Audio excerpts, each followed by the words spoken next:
Get him! He's illegally transporting animals. Karen Whitfield's voice sliced through the summer air like a cold steel knife. That moment, that single sentence, was the moment everything changed.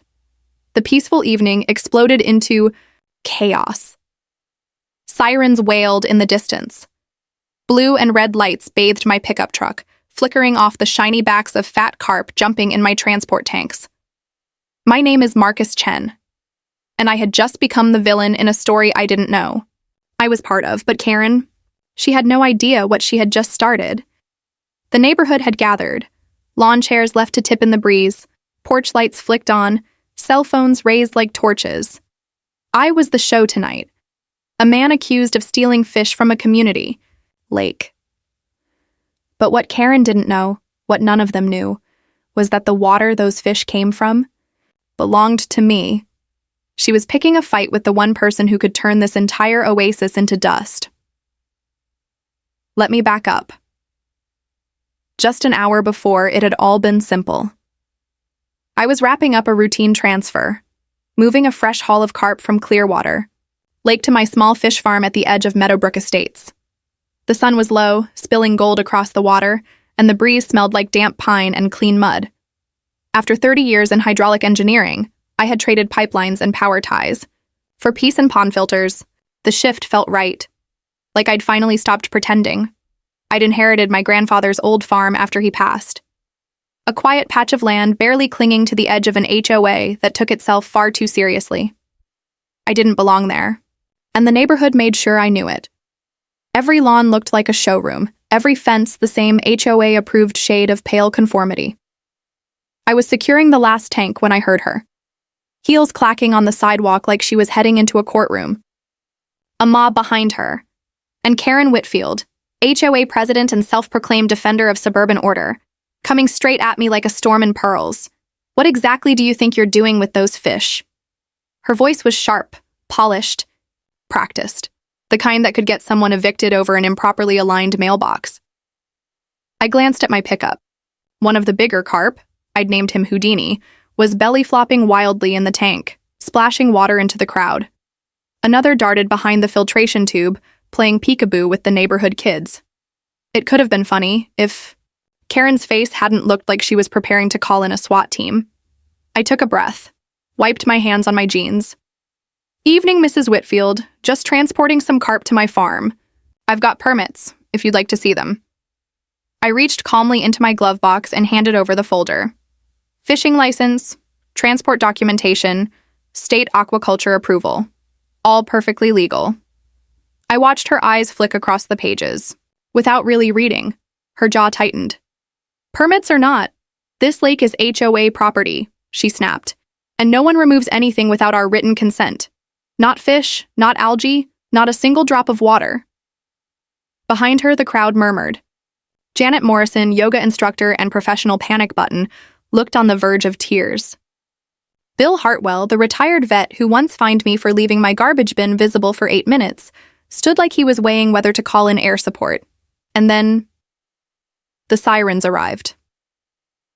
Officer Rodriguez stepped out of his cruiser like a man who'd seen it all. Because he had. HOA wars, garden gnome disputes, mailbox color crises. But as he walked toward us, coffee in one hand, radio crackling in the other, even he looked tired. Dispatch, it's another Karen situation. Over. The voice on the other end snorted. Copy that. Try not to let her draft you onto the board again. Rodriguez studied the scene with that familiar blend of exhaustion and curiosity. I handed him my documents. He actually read them. Looks legit, he finally said, giving me a nod. You're in the clear, Mr. Chen. But Karen wasn't backing. Down. Her face was red with fury. This man is removing wildlife. It's theft. You have to arrest him. He's endangering the ecosystem.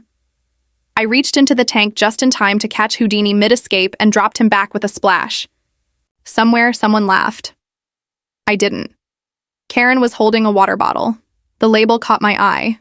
Clearwater Springs. Sourced directly from the lake. From my lake. Interesting.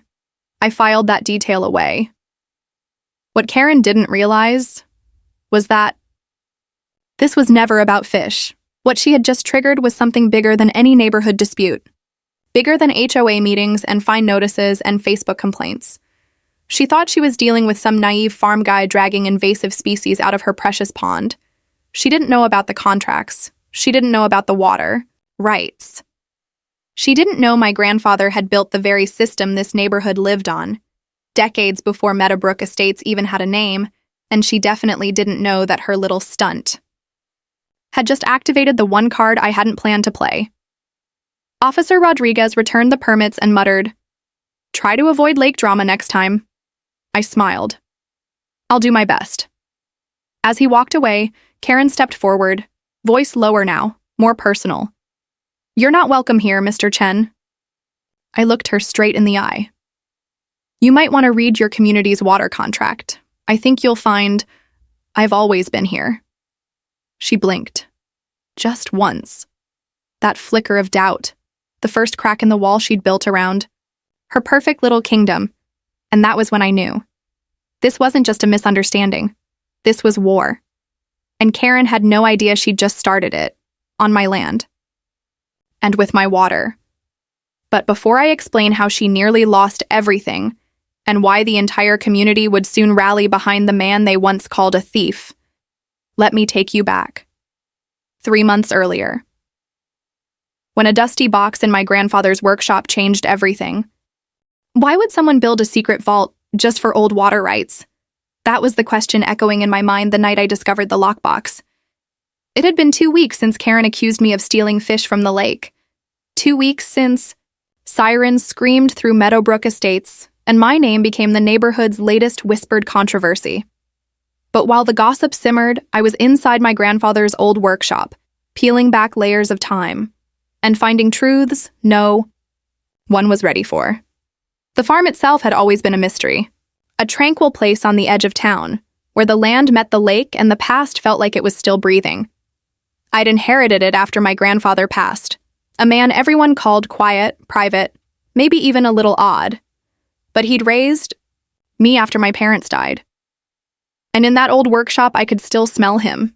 Sawdust, pipe tobacco, engine oil, and river stone.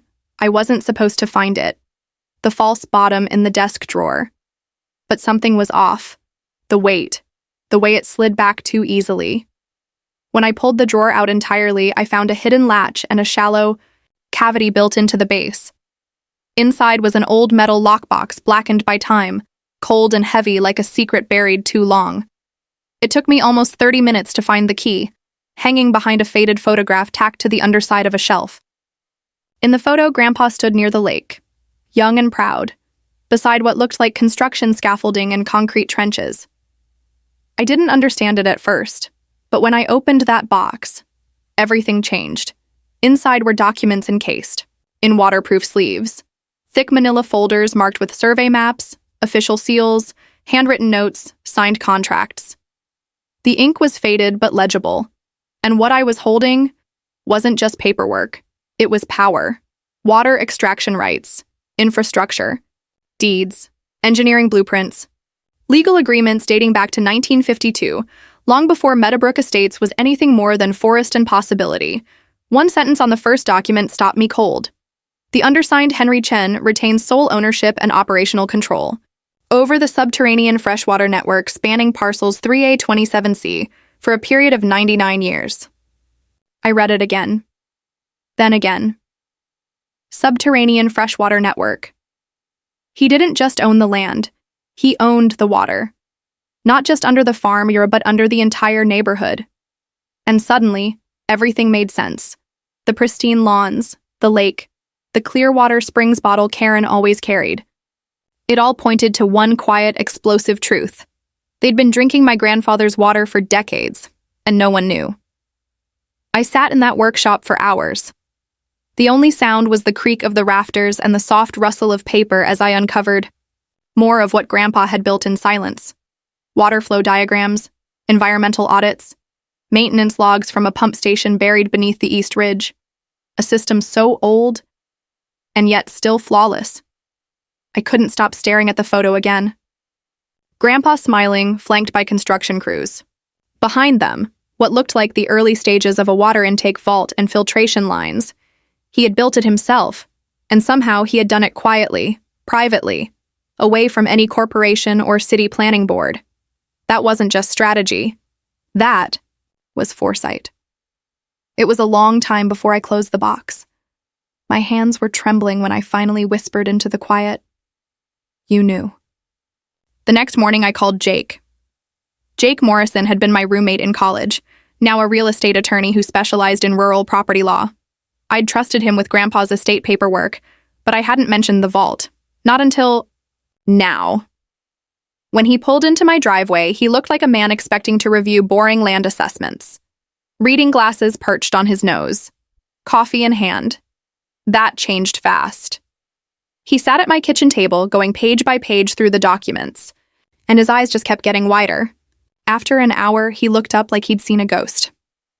"Marcus, do you understand what you're sitting on?" I said nothing. Just let the weight of it hang. This isn't just a land transfer. This is a generational control agreement. Your grandfather built the water system for this entire community, sold the land, but retained full control of the water rights. This is ironclad. 99 years from the date of signature, that's 2051. They can't touch this unless you let them. I could hear my heartbeat in my ears. "They don't know," I said slowly. Jake leaned back in his chair, exhaling. "No.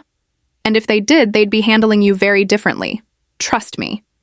He picked up the oldest contract and ran a finger along the signature line. "This document gives you legal leverage over every home connected to that system. And Marcus, that's every house in Meadowbrook Estates." It felt too big to breathe. But Jake wasn't finished. "Before you go public, you need to know exactly what you're holding, and you need to know who you're up against."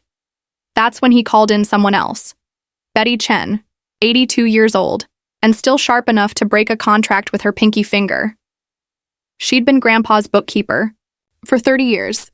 When Jake told her I'd found the lockbox, she insisted on coming to the farm herself. She brought a shoebox full of her own, photos, invoices, letters, diagrams drawn in ink and ruler straight lines. As she settled into Grandpa's old recliner, she said something that made my skin prickle. "Your grandfather didn't trust institutions, so he built one of his own. Underground, invisible, but stronger than any HOA could ever imagine." And then she told me the real story. Back in the 70s, developers had approached Grandpa to buy out the land. They offered money, lots of it, but he refused to sell it all. Instead, he negotiated what Betty called the most brilliant deal in county history. He sold surface rights for residential development, but he kept everything beneath: water, piping, maintenance access, control. They got to build houses. He kept the keys to survival, and it worked. For decades, the system was so efficient, so low maintenance, that no one ever questioned it. City planners ignored it, HOA boards inherited it, and slowly they forgot. But Karen hadn't forgotten. Betty's voice lowered. She's been sniffing around for years, asking about the water bills, hosting meetings with people in expensive suits. I think she knows more than she lets on, and she's scared. That's when I realized the truth. Karen's panic wasn't about fish. It was about control, and I was the one man she couldn't control. That weekend, I started walking the neighborhood. Not arguing, not accusing, just talking. Evening walks past flower beds, small chats with folks tending to hedges or walking their dogs. No one mentioned the fish incident, but almost everyone brought up Karen. "She's been off lately," one woman said. "Frantic, like something's pressuring her." "She keeps saying we're in danger," said another, "but she won't say from what."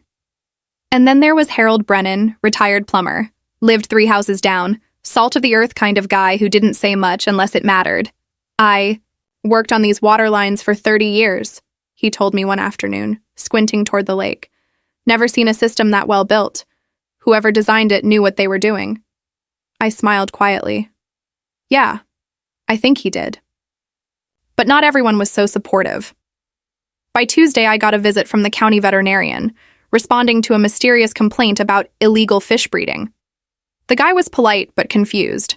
After a tour of my operation, he admitted, "This is the cleanest setup I've seen in years. Someone's clearly trying to stir up trouble." I didn't need to ask who. By Friday, Karen had sent out emergency HOA emails warning about environmental hazards. She even called a meeting, titled with full drama, "Immediate Action Required." Threats to our water supply. The irony? They were still drinking my water.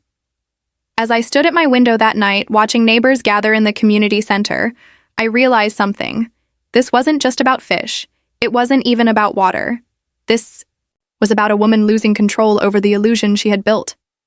And the desperate, dangerous things she was willing to do to keep it.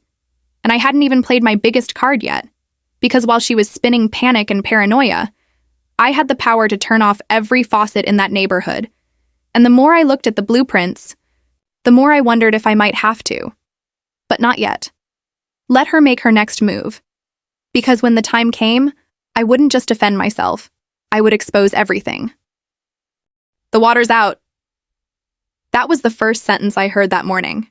It came from a neighbor's voice, shouted down the street with a panic usually reserved for fire alarms and missing children. I was still standing at the kitchen sink, blinking, at the dry faucet when the second sentence hit me harder. Did he do it? Did the fish guy break the pipes? It spread like wildfire, mothers holding empty baby bottles in one hand and phones in the other. Elderly residents shuffling in bathrobes to the edge of their lawns. Teenagers already live streaming the water crisis on TikTok with dramatic zooms on sprinklers sputtering to a stop. Every tap in Meadowbrook Estates had gone dry. Every single one. My gut twisted. I ran to the pump control in the back shed.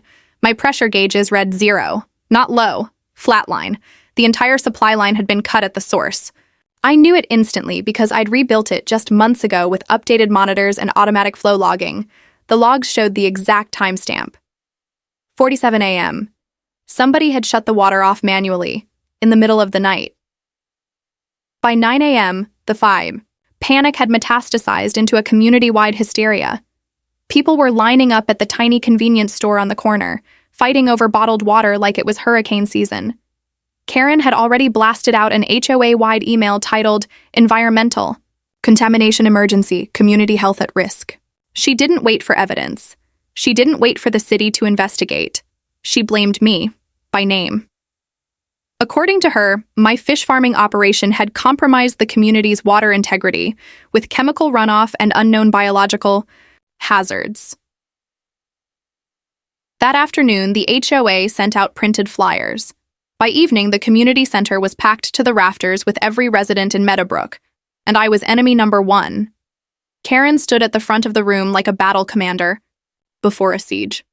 Her PowerPoint presentation included slides of bacteria charts, thermal scans, doctored photographs of my pond filters in distorted hues of red and orange like something out of a chemical weapons documentary. She even used screenshots from my own backyard, taken from who knows where, showing images of fish tanks, storage drums, and irrigation hoses labeled "evidence of contamination." I could barely recognize my own property in the images. And then, she pointed directly at me. "This man," she said with a voice tight with fury, "has endangered every one of you. Your children, your elderly parents, your pets. We trusted him to live quietly, and instead, he has weaponized our water." People gasped. Mothers clutched babies. Phones went up like court evidence being recorded in real time. She waited for the panic to peak, and then delivered the final blow. "I am proposing a full community vote to demand immediate removal of Mr. Chen and to begin litigation to recover damages to our infrastructure." I stood up slowly. Every eye turned, but before I could speak, a voice cut through the room like thunder. "That's enough." It was Officer Rodriguez. He'd been sitting in the back, arms crossed, watching everything unfold with the same worn-out patience he usually reserved for fireworks complaints and mailbox sabotage. But now, his tone was different, firm, unshakable. "I've been investigating the water shutoff," he said, stepping forward, "and I have some facts that might change this narrative." He pulled out a stack of papers.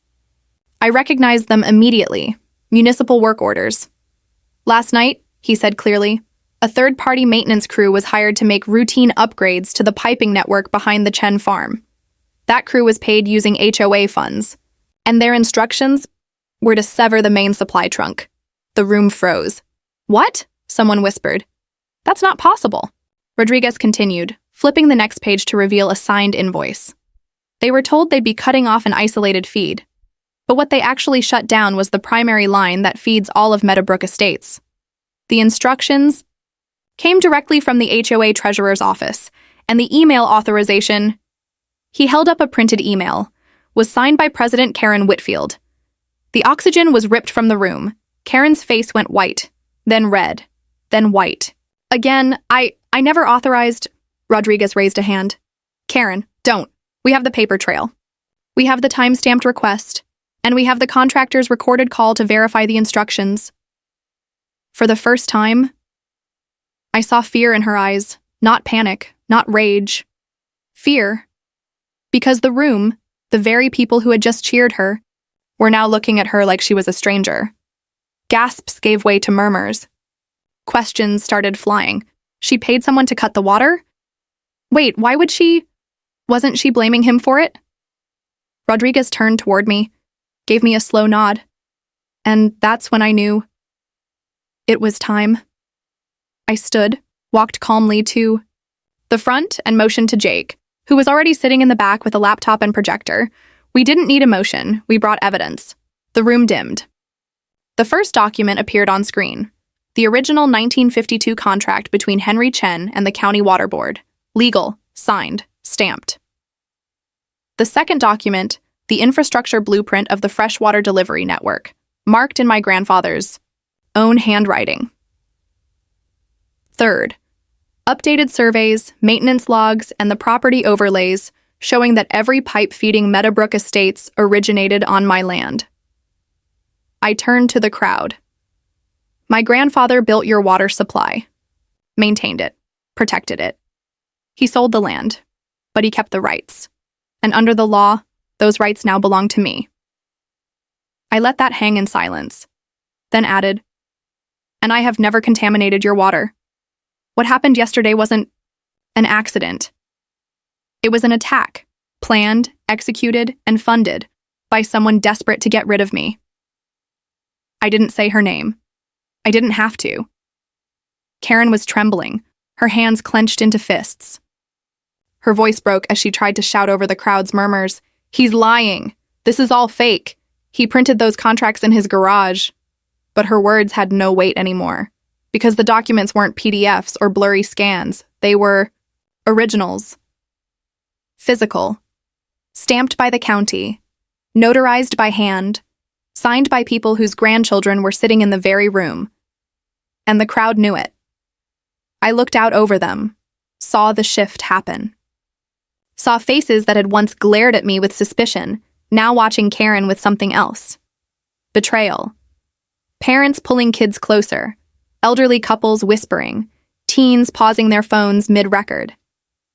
Janet Morrison, once Karen's loudest supporter, lowered her head. Even Bill Hartwell crossed his arms, turning away from her with a look of quiet fury. Karen tried one last Hail Mary. "You all think he's a hero?" she spat. "He's been using his fish operation as a cover. You've seen the power usage reports, the chemicals. What if this man is running something illegal and putting all of us at risk? He's probably—" A voice cut her off, not mine, not Rodriguez. A woman stepped forward from the back, sharp blazer, press badge, Maria Santos, investigative reporter, and apparently, a wild card I hadn't expected. "I've been looking into Pinnacle Development for months," she said calmly. "Tracking suspicious real estate acquisitions across this county. I have emails, contracts, shell company purchase orders. And do you know what name appears on almost all of them?" She turned to the crowd. Karen Whitfield. Gasps. She pulled up the next slide, Karen's signature. On a consulting agreement, a clause promising a $2 million bonus if she could convince 90% of Meadowbrook residents to sell within 24 months. Maria's voice never wavered. She wasn't protecting this neighborhood. She was setting it up for destruction. Karen stumbled back like she'd been slapped. And now, the crowd wasn't murmuring anymore. They were standing, pointing, demanding answers. Because the woman who claimed to defend them had just been caught, trading their homes for personal profit, and cutting off their water supply to cover her tracks. And for the first time, she was speechless. But I wasn't finished, because there was still one thing they didn't know. What she'd done, not to discredit me, but to punish everyone, just to force me out. And when I showed them the final document, the community's fury would explode into something that not even Karen could survive. You want to know what happened to your water?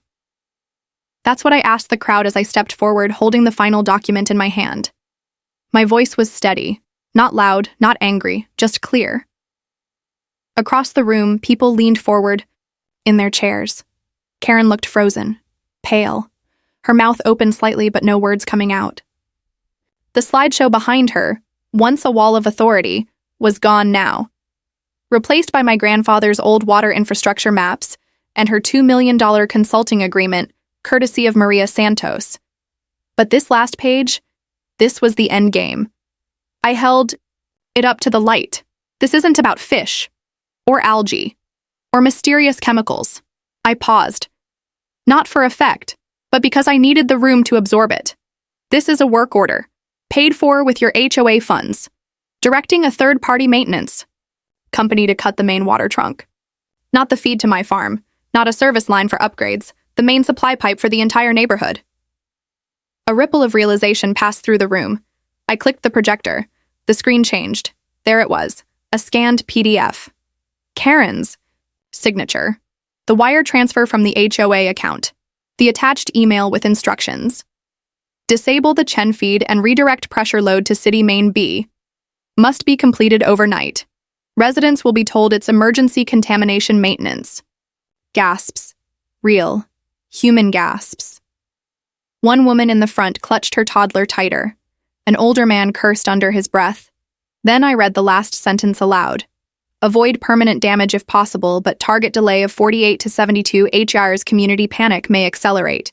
Property turnover. That's when the crowd turned. Not confused anymore. Not scared. Angry. Are you saying she cut our water on purpose? Someone shouted. That's attempted sabotage. She endangered my kids. She used our HOA fees. To do it. Karen tried to speak. They're lying. This is taken out of context. But no one was listening anymore. Not even her supporters. Because every parent in that room had held an empty faucet that morning. Every retiree had worried about medication, hydration, or survival in the August heat. Every person had trusted that someone somewhere was looking out for them. And now they knew. The person they trusted most had weaponized the very thing they took for granted. Water, and for what? A payout. From the back, Officer Rodriguez stepped forward again. This time, his voice wasn't just firm, it was official. Mrs. Whitfield, he said calmly, I suggest you stop talking. Anything else you say tonight might be admissible in court. Karen turned to him, her face slack, mascara streaked, hair beginning to fall from its iron-tight bun. I was trying to save the neighborhood, she whispered. You don't understand. They promised. I didn't know it would. Rodriguez shook his head.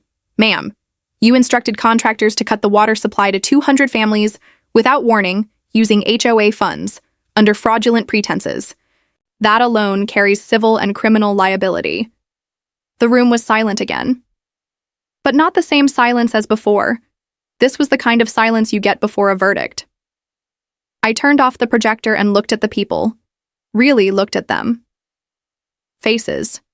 I'd seen walking dogs, pulling weeds, grilling on weekends, people who had avoided eye contact with me for months because Karen had told them I was the problem. And now they looked different. They looked ashamed, but they also looked ready to do something about it. I didn't come here to fight, I said. I came here to live, quietly, peacefully, but I won't stand by while someone poisons the well, literally or otherwise. I looked at Karen one last time. I think the community has heard enough. And they had. The vote happened right there, on the spot. A motion to remove Karen Whitfield as HOA president effective immediately, out. Of 192 voting members present, 180 voted yes. 10 abstained. 2 voted no. Karen slumped into her seat, stunned, and that's when Harold Brennan stood up, the retired plumber. The man who'd once whispered to his wife, "Someone built this system right." Harold wasn't the kind of guy who gave speeches.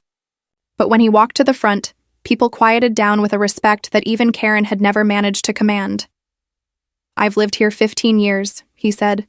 "I know every pipe under this ground, and I know when something stinks. What we just witnessed? That ain't leadership. That's betrayal." He turned to me.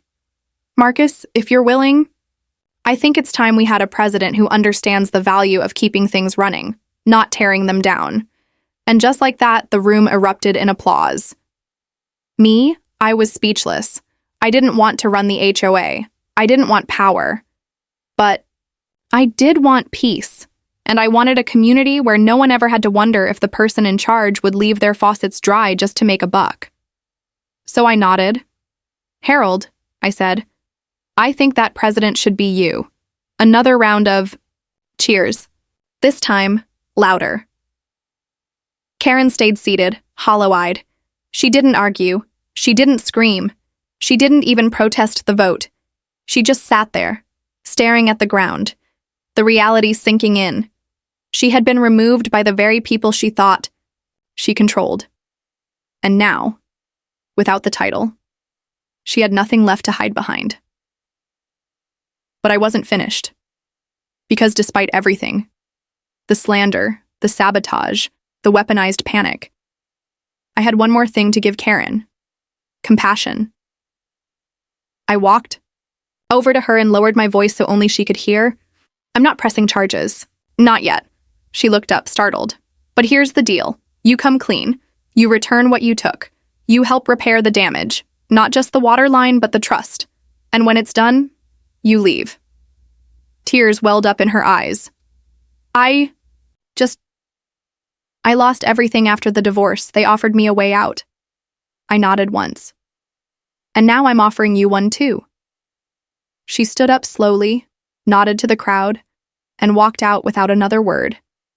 And just like that, the reign of HOA Karen was over. But the real work? The real healing? That was just beginning. Because the next morning, the pipes were flowing again. The backup system my grandfather had built, the one he installed decades ago, just in case someone forgot who owned the water, had kicked in flawlessly. My ponds filled, the lawns were green again, the showers worked. But something else changed too. Neighbors I'd never spoken to before waved from their driveways. Kids biked past my property and shouted hello. Parents brought coffee and muffins by just to say thanks. And for the first time since I'd inherited the farm, I felt like I belonged. It was never about fish. That's what Mrs. Betty Chen said when she sat down beside me the next morning, sipping jasmine tea from one of Grandpa's old porcelain cups. She needed you gone because you weren't afraid of her. The sun was rising over Clearwater Lake. The surface was smooth again, peaceful. But my stomach wasn't. I was still reeling from the night before. The shouting, the vote, the moment the neighborhood turned on Karen like she had been a stranger all along, but Betty had seen it coming. She always saw things before anyone else. She wasn't trying to protect this place, Betty said softly. She was trying to sell it. The words landed hard, even though I already knew the truth. Pinnacle Development. A name I'd seen on the margins of land surveys. On the corner of charts and maps spread across Karen's planning meetings. Maria Santos had confirmed it all. Karen had been feeding information to developers for nearly a year, pushing HOA regulations to the extreme, scaring residents, manipulating neighborhood values. So they'd feel trapped. So they'd sell. What no one realized was that she had already signed a consulting agreement with Pinnacle. $2 million if she could convince 90% of Meadowbrook estates to vacate within 2 years. Quiet buyouts, low prices, fast turnover, and the water? Well, without me, without the Chen property standing in the way, Pinnacle would have gained full access to the entire freshwater network. The lake would have been drained, repurposed for a golf course lagoon. The ponds converted into ornamental wetlands. The quiet beauty of Meadowbrook. bulldozed for luxury villas with fake Mediterranean names and private elevators, Karen's little war against my fish tanks. That wasn't a tantrum, it was strategy. But now she was gone, and the land was still here. So the question became, what do we do with the truth? Maria Santos visited again that week, not as a journalist, but as someone who'd watched too many neighborhoods vanish under the same pattern of corporate manipulation. They always start the same, she said, flipping through a file on my porch table. They buy up 10%, then 20%, then 30%, and suddenly it's too late. The social fabric rips. People panic. They start thinking, well, if everyone else is leaving, maybe I should too. It's not just land they're buying, it's belief. She laid out a neighborhood zoning map. 23 properties already sold. Shell companies like Sunrise Group and Heritage Acquisitions, but all of them traced back to one buyer. Pinnacle. Karen had been their local anchor, but with her gone, their timeline was collapsing. I looked at the map again, not as an engineer, not as a target, but as someone who could fight back. They won't just walk away, I said. Maria nodded. No, but now they've lost their wedge, and they don't own the water. That's power they didn't calculate for. I thought of Grandpa again, of how quiet he had been, how private, how he'd built an entire water system beneath this place. Not for profit, but for protection. He must have known something like this would come eventually, and now it was my turn to carry it forward. That Sunday, I called a meeting at the farm. No PowerPoint, no HOA agenda. Just picnic tables, sweet tea, and enough chairs for anyone who wanted to listen. I didn't give a speech. I told a story about how my grandfather had been offered big money in the 1970s and refused. About how he'd drawn up his own water system by hand, digging lines when he couldn't afford machines, about how he gave the developers everything they needed, except the one thing they'd always try to steal: control. At first, people just sat in silence. Then, slowly, heads began to nod. Parents glanced at their kids and whispered things like, "I never knew that." Older residents blinked back tears, remembering when the lake was smaller, before the estates even had paved roads. And then Harold stood up. "The HOA is going to need restructuring," he said. "And we need a new charter, one that actually protects this place, not sells it to the highest bidder." He turned to me. "You in?" I paused. Not because I didn't know the answer, but because I'd never seen this neighborhood truly listened to me before. "Yeah," I said. "I'm in." The next few weeks were a transformation. I opened the farm gates, not for fish sales, but for education. School kids came to learn about aquaculture and water conservation. Parents volunteered for pond cleaning days. Retirees started helping rebuild the dock. Even Janet Morrison brought yoga mats and hosted a flow and fish morning class under the willow tree. Dolores Rodriguez, our neighborhood's new unofficial social media manager, began posting viral TikToks titled, "From HOA Horror to Hope, the Fishman's Revolution." She filmed it all. The tours, the pond reflections, the kids squealing with joy as they fed koi from their hands. "This," she said into the camera, "is what happens when a neighborhood chooses community over control." But even as we rebuilt, I knew we weren't safe yet. Karen was gone, yes, but Pinnacle still owned those 23 properties. And that was enough to start pressuring local officials, lobbying for zoning changes, and whispering about redevelopment. So I dug deeper. With Maria's help, I tracked the ownership trail back through 6 shell companies and 1 offshore fund. I compiled a dossier, not for court, not for revenge, but to expose everything they'd done. And then, I made the one move Karen had never considered. I went public, not with threats, not with accusations, with transparency. An open letter published in the county paper, signed by me, Harold, Maria, and over 80 Meadowbrook residents. It told the story, our story, of sabotage, of corporate greed, of a fish farm that turned into a fortress. And more than that, it offered a vision, a new charter, a conservation trust to protect Clearwater Lake, a voluntary clause in the HOA agreement that required any future sale to disclose the water rights ownership, and the 99-year covenant. By the end of the week, 3 of the 23 Pinnacle-owned properties were quietly relisted, with no buyers. Within 2 months, they had dropped their entire development proposal. David Pinnacle Jr. himself made one final appearance, not in a boardroom, not in court, but in a closed-door session with our legal team. He shook my hand and admitted they had miscalculated. The water thing, he said flatly, was brilliant. No, I replied.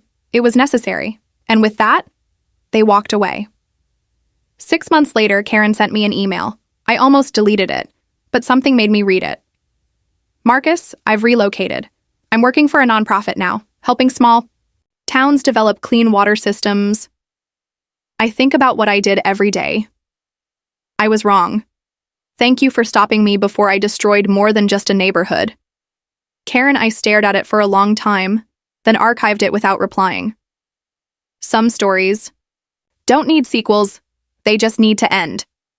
And on the edge of the lake that evening, I sat in Grandpa's old wooden chair, watching the sun dip into the water, the way he always said it should, peacefully, without a fight, unless the fight was worth it. And this one was. Because some places aren't just houses and sidewalks, they're stories, and they deserve to be protected. Not with fines, not with threats, but with water, and memory, and truth. The water tastes different now, little Mia said. She was 6, missing her front teeth, standing in rubber boots up to her knees with a fishnet 3 sizes too big for her tiny hands. I crouched down beside her at the edge of the pond. What do you mean? I asked, trying not to smile. She dipped the net in again, lifting a glistening carp halfway out of the water, its scales flashing gold in the afternoon sun. It tastes safer, she whispered. That one got me. I stood there, stunned by how a 6-year-old had somehow said the one thing no adult had been brave enough to admit. The fear was gone, not because I'd fixed a pipe or replaced a leader, but because for the first time, people knew who their water came from, and it wasn't a faceless system. It was me. It was Grandpa. It was a legacy they could touch with their hands and trust with their hearts. After the storm of lawsuits, exposés, and walkouts, life in Meadowbrook Estates began to slow down, in a good way. We didn't forget what happened, but we stopped letting it define us. Karen's name slowly faded from neighborhood meetings. The term pinnacle became a cautionary tale more than a threat. The fear, the compliance, the obsession with pristine lawns and rulebooks, all of it loosened. You could feel it in the little things. Garden gnomes returned to front yards. Dogs ran off leash more often. Someone painted their mailbox teal, and no one complained. Not even Bill Hartwell, though he did take suspiciously long walks past it every morning, measuring it with his eyes like an old general sizing up a worthy adversary. Even he had softened. Because we all had, my fish farm transformed. What used to be a private, quiet operation now became a kind of informal community center. The ponds were open for tours. Retirees came to volunteer, mostly to chat and reminisce, but they carried buckets and fed the carp like professionals. Kids had after-school lessons in aquaculture. One of the local science teachers asked to create a semester-long water conservation program using my farm as the field lab. We built a dock extension, added a tiny amphitheater facing the lake. Someone even suggested an annual community fish festival, Fish Fest 2026, complete with crafts, baked goods, and a dunk tank featuring a cardboard cutout of HOA Karen. Dolores Rodriguez offered to host. Of course. I'm already designing the t-shirts, she winked. I couldn't believe it. The place where Karen once called the cops on me for wildlife theft had become the beating heart of the neighborhood. Not because I'd won a fight, but because the fight had reminded people of what actually mattered. One Saturday morning, Harold stopped by with a clipboard in one hand and a rusted pipe fitting in the other. I want to show you something, he said. He led me behind the community center, through a thicket of ivy and gravel, to a forgotten pump station that hadn't been opened in over 20 years. We pried the lock open and stepped inside. It was like walking into a sealed time capsule. Tools, schematic maps. Spare fuses. A yellowed calendar pinned to the corkboard from 1999, still marked with scribbled notes in handwriting I recognized immediately. Grandpa's. Harold handed me the pipe fitting. This was one of his backups, he said.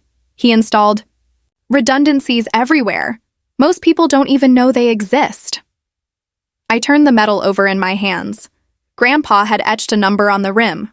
3R. Harold smiled. He built this place like it might need to be defended one day. Not with guns, with systems, with patience. I felt a lump rise in my throat. That's what this had always been about. Not fish, not contracts, not even water. It was about protection, building something that would outlast fear, outlast greed, outlast HOA presidents with too much time and too little soul. Later that evening, I sat by the lake with Betty Chen. She'd taken to visiting on Fridays, claiming the fish liked her better. I didn't argue. They probably did. I thought the fight would break you, she said. But instead, it anchored you. I nodded slowly. I didn't know what I was doing at first. I just wanted to be left alone. She turned toward the ibex water. Your grandfather was the same way. He used silence like other people use tools. But he always said, when you know the truth, the silence stops being peaceful. It starts becoming a burden. I thought about that. How many months I'd spent keeping the contract secret. How many nights I'd stared at the ceiling wondering if I should just move. Just sell. Just give them what they wanted and disappear. But the truth wouldn't let me. And now the silence was gone, replaced by something else, something louder. Laughter, conversations, community. One afternoon, Maria Santos came back through the neighborhood. She wasn't reporting anymore. Just passing through, she said, checking in. She stood beside me at the edge of the farm and smiled. You turned a battlefield into a garden, she said. No, they did, I replied. I just opened the gate, looked out over the lake. You know, your story changed things. Other neighborhoods saw it. Homeowner associations around the state are asking questions now, looking deeper into their own water contracts. One even reached out to thank you. I raised an eyebrow. For exposing the blueprint? No, she said. For proving that standing your ground doesn't always mean raising your voice. Sometimes it means holding the line. Quietly. I looked at the lake, shimmering, alive, and nodded. It was true. We never shouted anyone down. We never fought dirty. We just stood still when they tried to push us out, and sometimes, that's all it takes. That night, I opened a letter that had been sitting on my desk for days. It was from the state's Water Management Board, a commendation, official recognition of the Chen Aquifer system as a protected historic infrastructure. Site, that meant something. It meant no one, not Pinnacle, not any future developer, could ever touch the system again without a full environmental board hearing. It meant my grandfather's design had become a matter of public record, legacy, and law. It meant the water was safe, permanently. I walked outside, holding the letter like it was sacred, and let the night air hit my face. The stars were out. The kind of stars you only notice when the noise is gone and the ground feels like home. And for the first time since the fish flopped in my truck bed and sirens screamed through the trees, I felt peace, not silence. Peace. The difference? Silence is what fear leaves behind. Peace is what truth builds. He never signed that document. Jake's voice cut through the soft hum of my farm's office like a cold wind through a warm room. I turned toward him slowly. He wasn't looking at me, just staring down at the page in his hands. The last legal document my grandfather ever filed, the one that had always puzzled us. A quiet amendment filed in 2009. Small, subtle, barely a page long. It was supposed to reaffirm the 99-year control clause on the water system, but now Jake was holding it under a UV scanner, and the signature didn't match. He didn't sign this, he repeated, firmer now. The ink's wrong. The pressure's different, and I've seen 100 documents signed by your grandfather. This one? It's a forgery. My throat went dry. That document had been a cornerstone of our legal defense, the one that reestablished his water rights when Karen first contested them. It was how we proved that the system was still legally under my control even after a few updates in zoning back in 2009, and now we weren't sure if it was even real. I sank into the chair across from Jake, Heart pounding. How could that happen? Who would forge it? Jake looked up at me, but he didn't have to say the name, because I already knew. It wasn't Karen. The next morning, I drove to the senior community on the edge of town. Betty Chen opened her front door with a warm smile, like always. Still dressed. In her housecoat, holding a tea towel in one hand and a plate of mooncakes in the other, but her eyes were changed when she saw the envelope in my hand. "Can we talk?" I asked quietly. She nodded, stepping aside. The conversation that followed will stay with me for the rest of my life. She didn't deny it, not for a second. She didn't cry, didn't plead, didn't even flinch. She just sat down and said, "I did what I thought was necessary." According to Betty, when Grandpa was hospitalized in late 2009, he became convinced that the new development proposals were a threat. But he was too weak to finalize a new agreement. His hands shook too badly. His signature became unreadable. The county refused to file any revisions. He died 3 months later. And Betty panicked. She told me she used an old signature stamp he'd left behind, the kind used for check endorsements, and signed the amendment herself, filing it in his name. She thought it was what he would have wanted, and maybe she was right, but it wasn't legal. And now, if Pinnacle ever found out, everything we'd built could unravel. The protections, the charter, the designation, all of it, based on a forged signature. I didn't know what to feel. Anger, disgust, shock? No, none of those came. Just heartbreak. Because Betty had been the keeper of our family's secrets. The woman who sat beside me when I read the old contracts for the first time, who reminded me that I wasn't just inheriting a farm, I was inheriting a responsibility. And now I knew. She had been carrying a secret. She hoped I'd never find. "I wasn't trying to hurt anyone," she said softly. "I just couldn't let them take it. Not after everything he built." I believed her. But the law wouldn't care. If Maria Santos, or anyone else, uncovered this detail, it could invalidate the whole chain of control. Pinnacle could return. The protections could be stripped, and the worst part? The power to destroy this place now sat in my hands. Because all I had to do was do nothing. Stay silent. Keep the forgery buried. Protect the illusion, and everything else we'd built would stay intact. But that's not what Grandpa would have done. That night, I stood alone at the edge of the lake. Moonlight rippled across the surface, same as always. But the silence was heavier now. It wasn't peace anymore. It was the kind of silence Betty had warned me about. A silence built on a lie. I stared down at the document. The page that could either protect or poison everything, and then I picked up the phone. Maria Santos arrived the next morning. No camera, no notepad, just a look of cautious concern.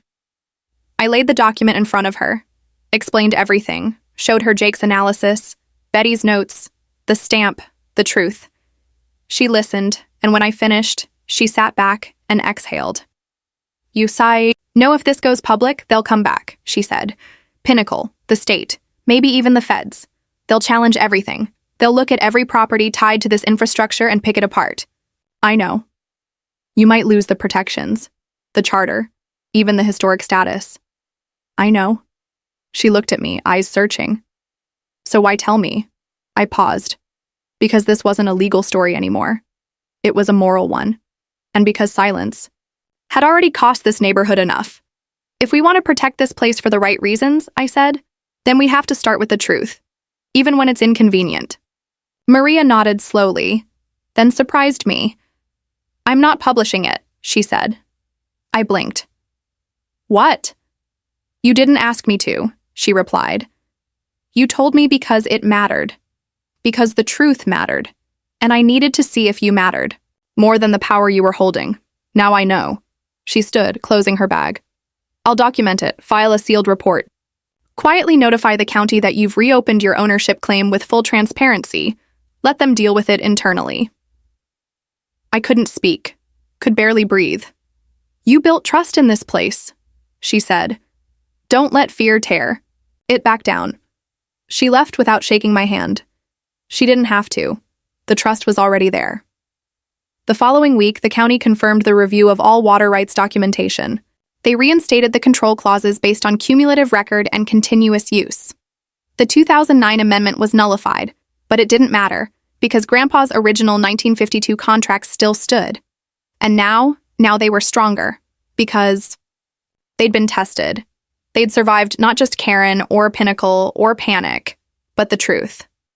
The messy, human truth. I visited Betty that Friday. She met me at the door, holding another plate of mooncakes. I wasn't sure you'd come. I almost didn't. She nodded, eyes shimmering.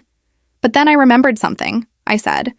The signature might have been forged, but everything else you did? That was real? The numbers? The records? The books? You protected it for decades. She blinked hard. You did what you thought he would have wanted. I held up the mooncake, breaking it in half. And in the end, I think you were right. She smiled, and we sat on her porch, watching the sun slide across the street. Two people who'd made mistakes, who'd kept secrets, who'd protected something bigger than themselves. Not perfectly, but fiercely. And that was enough. The lake was still. The fish were thriving. The kids laughed on the docks, and in the town records, the Chen system was now fully recognized, not because it was flawless, but because it had been tested and survived. Not by hiding, but by standing in the open, where legacy belongs. What do we call someone who controls the water? Mia asked the question again, this time louder, as if I hadn't already been stunned by the first time she'd said it. The other kids at the pond giggled. Some offered guesses. A water wizard. No. A fish king. Aquaman, I laughed. Pretty sure I'm not a superhero. Mia tilted her head. But you protect it. Doesn't that make you something? I didn't answer right away, because I wasn't sure what to call it. Caretaker? Engineer? Heir? None of those really fit, because what I had inherited from my grandfather wasn't a title. It was a weight, and what I had done with it wasn't power. It was stewardship. And maybe that's all anyone really is in the end. A steward of what we've been given and what we'll leave behind. 3 months had passed since the final vote. Karen had moved out of state quietly, leaving behind a house now converted into a shared community space. Art room, yoga studio, library. The residents voted to name it the Springs House, in memory of the fresh water system that gave the neighborhood its beginning. The irony wasn't lost on anyone. The HOA charter had been rewritten by a new board, led by Harold Brennan, with clear transparency, accountability, and term limits. But the most powerful change? No one was afraid anymore. There were still disagreements, sure, debates about fence height and garbage schedules, but gone was the fear of retribution, the petty tyranny, the silencing. People spoke freely now, not out of rebellion, but trust. They knew the ground they stood on was solid, because they'd seen what happened when someone tried to hollow it out, and they'd survived it. Together. Maria Santos did end up publishing a story, but not the exposé everyone expected. It was titled, The Man Who Held the Water. But it wasn't about me, it was about legacy. The closing line stayed with me. Some revolutions don't begin with protests. They begin with patience, with quiet men holding quiet truths, until the day someone tries to take what they never understood. Her piece became part of a regional podcast series, even got picked up by an environmental policy group. I started receiving letters from people all over the country, retired farmers, engineers, small-town mayors, even HOA members. They all said the same thing in different words. Thank you for reminding us what matters. But I didn't feel like a hero. I still mucked fish tanks every morning, still scraped algae from filters and battled herons with garden netting and old CDs hanging from strings, still spent weekends fixing valves with Harold and answering questions from fourth graders about cart poop. And that's what made it real. Because none of this, not the contracts, not the fame, not the podcast mentions, changed what the water asked of me. Responsibility. That's it. Just show up, take care of it, tell the truth, and teach someone else how. One day in early spring, I walked out to the lake at dawn. No meetings, no deadlines. Just fog curling over the surface and birds waking up like the world was learning how to breathe again. In my hand, I held a photo. The one I'd found in Grandpa's drawer the day I opened the lockbox. Him, standing next to the original intake. Station young, grimy, proud. There was no plaque, no fanfare, but there should have been, so I built one. Just a small wooden sign, mounted to a stone I hauled out of the lakebed myself. Clearwater Springs Intake, designed and built by Henry Chen, 1952-2009 for the community, for the land, for the future. I didn't invite anyone to see it, didn't post it online, didn't tell Jake or Harold or even Betty. I just stood there and whispered, "Thank you," then walked back to the farm.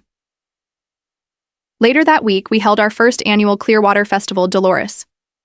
Rodriguez organized the whole thing: food trucks, live music, a dunk tank. Harold volunteered, bless him, kids painting fish masks, teens offering guided kayak tours, elderly couples sitting on lawn chairs, smiling like they were watching the past and future collide in the most beautiful way. Someone even surprised me with a fish-shaped cake that read, "Marcus, our local Aquaman." I still don't know who baked it, but I hugged them. Hard. At sunset, I stood at the dock alone. The lake shimmered like gold, and behind me, a chorus of laughter, music, and life echoed across the trees.